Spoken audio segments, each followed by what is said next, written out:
So I was elected as the president of the Yukon Federation of Labour at our last convention 3 years ago. And that was something that I was looking for a new way to get involved in the labor movement and in advocacy for other workers. What I've loved most about this job is that we can advocate for all workers in the Yukon, not just the unionized, and it's really the solidarity and the collective power of the unions in the Yukon coming together. Well, first off, when I stepped into this, there was already started a Northern Healthcare campaign. And that was one of the first big things I think we did during my term. And that was a collaboration between the Yukon Federation of Labour and the Northern Territories Federation of Labour. So Ron Russo, our previous president, had started that project off. And I got to really finish it and make sure that it actually came out, got engaged with the public, talking with people and raising the importance of our healthcare in the North. I think I'm proud of the individual cases where we know that the knowledge or the expertise that this office can bring to a worker in need. Oftentimes, we're not the answer to their solution, but we're pointing them in the right direction to improve their situation. That's probably the most rewarding part of the job, is when I actually can hear back from a worker or their situation in that, yes, they were able to get the help that they need. Education has certainly been a long-standing priority in the labor movement and for the Federation of Labour. And so I was really proud to see that we could host the Yukon Union School at the Kwanlun Dun Cultural Center in 2024. We ran 3 courses. We had, I think, between 30 and 40 students graduate from those courses. And it was great to have the CLC Pacific Region staff come and deliver, and some partnerships with CUPW and PSAC as well. One of the classes was a reconciliation course, which was great to offer that here as well.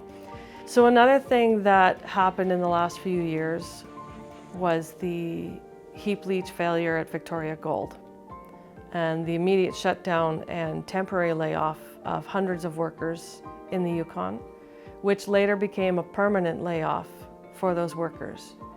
And when that happened, the mine was already under receivership from the Yukon government. So what that meant is all of these workers who were expecting or promised bonuses, payouts, severance pay were no longer just directly getting it once they became permanently laid off. So in this case, we wanted to try to reach out to those workers to help them out.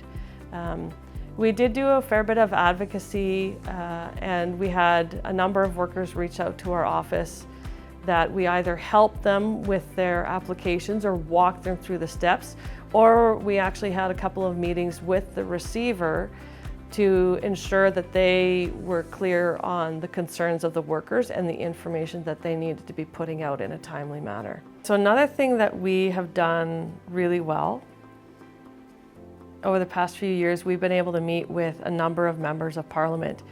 And I think I've been really impressed with how quickly I've been able to mobilize our affiliate unions and get really strong voices in front of our members of Parliament to speak on the issues that are most important for Yukon workers. Applying for grants. We got 3 summer students this last year, which was totally amazing. And they did a lot of work for us that I'm going to be excited to release and try to share the productivity of what we saw out of that. And I know it's also benefited them, and hopefully in some way that's been just another stream of bringing some of this labor knowledge into our next generation. I think we'll really kickstart more action in the territory, more activism for workers, and workers feeling empowered to really stand up for what is right.